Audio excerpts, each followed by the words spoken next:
Disney and Lucasfilm are currently expanding the Star Wars franchise beyond the rise of Skywalker with a handful of live-action TV series, the new Star Wars trilogy, as well as a handful of new Star Wars projects in the form of spin-off films by Disney and Lucasfilm. This is Mike Zero. Make sure to subscribe if you're new to the channel for future Star Wars content. Now, what's really intriguing about the future of the franchise is that the rise of Skywalker and its success will truly determine exactly where the franchise will stand throughout the 2020s, of course. You know, that really is a big deal by Disney and Lucasfilm, is to really make the rise of Skywalker a box office success, because it is going to spell the, entire plan for the live-action TV series, the new Star Wars trilogy, and new Star Wars spin-off films as well, aside from all of that. Now, on top of all of this, we do know that Disney and Lucasfilm are creating a lot of TV shows for Disney Plus related to Star Wars. We already have The Mandalorian, Kenobi, Cassian Andor, and we also have, of course, other TV shows currently in the works, such as Mace Windu and the Yoda TV series, and a whole lot more. However, this is where, in my point of view, is a step in the wrong direction for Disney and Lucasfilm of what they actually have planned for, of course, the future of Star Wars and where things are going to go. Now, specifically, alright, it's explained that Disney and Lucasfilm are currently expanding the Star Wars franchise past the rise of Skywalker and The Mandalorian by developing numerous live-action TV series as well as the new Star Wars trilogy. It's explained that Disney and Lucasfilm are currently developing a number of live-action TV series, including a Yoda TV show as well as Mace Windu and more. However, it's explained that Disney and Lucasfilm are currently in negotiations with Batwoman actress Ruby Rose to play a major role in a future Star Wars live-action TV series. It's explained that the TV series and what it's about is currently unknown. However, Disney and Lucasfilm want Ruby Rose to portray a strong warrior in the upcoming project later in the 2020s. Ruby Rose recently portrayed the role as Batwoman in the TV series that didn't get good reviews, and that Disney has another idea for her acting in mind as a main character. This comes just after Disney was in negotiations of bringing in Brie Larson to either portray the role as Ahsoka Tano or a brand new character that has never been seen before in the Star Wars universe. Lucasfilm is using the Disney Plus platform from Disney as, of course, a launchpad to create a new Star Wars universe where all of the stories will interconnect, with The Mandalorian, Kenobi, Cassian Andor, Yoda, and Mace Windu so far, all said to connect, and many more TV shows currently in the works. This is Disney's new direction for Star Wars on TV, is to develop this new universe. Many comic book fans disliked Ruby Rose's portrayal as Batwoman and how the show was handled by its creators. It's explained that Disney and Lucasfilm see potential within Ruby Rose for a character that would be a warrior for the upcoming project. It's unclear if this is related to a Jedi, bounty hunter, or perhaps something else entirely new. However, there have been discussions between Ruby Rose and Disney to star in a live-action TV series on Disney Plus that would interconnect with all of the other TV shows currently in development. Additionally, Disney and Lucasfilm are also in talks with bringing in Liam Neeson for the Obi-Wan Kenobi TV series in 2021 to play the role as Qui-Gon Jinn once more in the series that would teach Kenobi a handful of lessons during his time on Tatooine. The upcoming show would focus on Kenobi's isolation and struggles, as well as the Jedi killings after Order 66 and the Jedi Purge. Regardless, Disney and Lucasfilm want to keep expanding the Star Wars franchise on TV both during the film break and during the new Star Wars trilogy release dates. However, the box office results of The Rise of Skywalker will determine all of this and will write the future of the Star Wars franchise and where it will stand in the 2020s for fans around the world.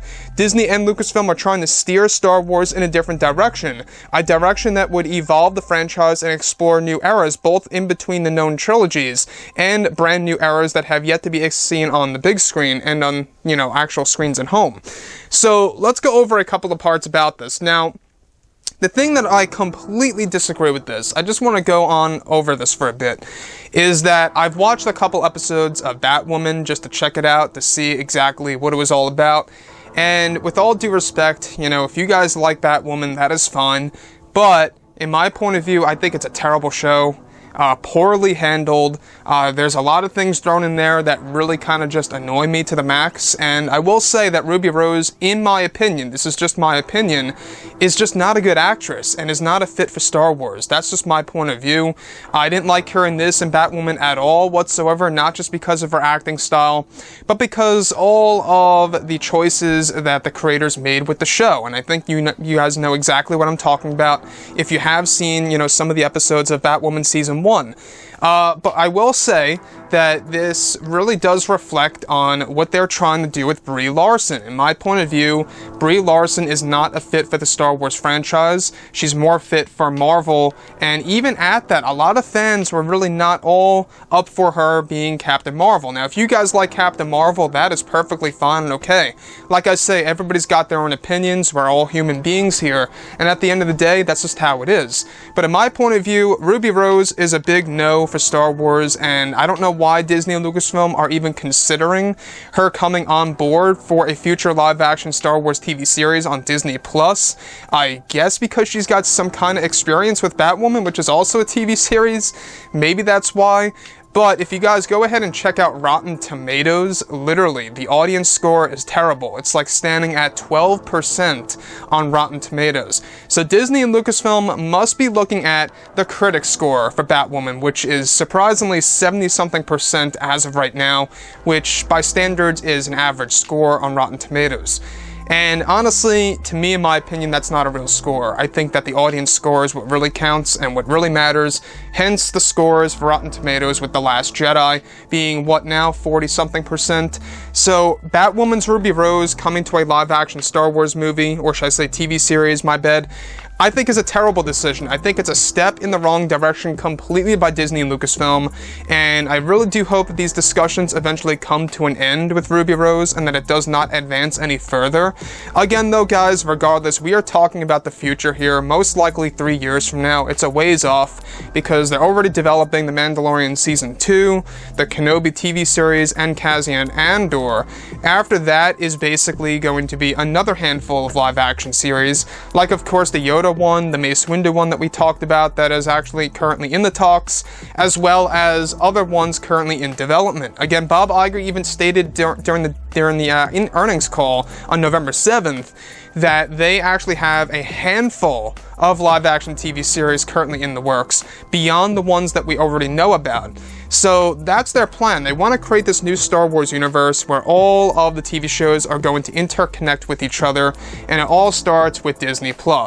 And this is basically going to be their way of making Star Wars like Marvel, where each and every project is going to connect to the other, either for the future or the past, eras of the Star Wars franchise. Now, with that being said, Ruby Rose, let me just say one thing here. I've watched her in other things as well. It's not to say that I only saw her in Batwoman. I saw her in The Meg. I've seen her in other stuff. I just feel that she's not a good actress, and that's just my point of view.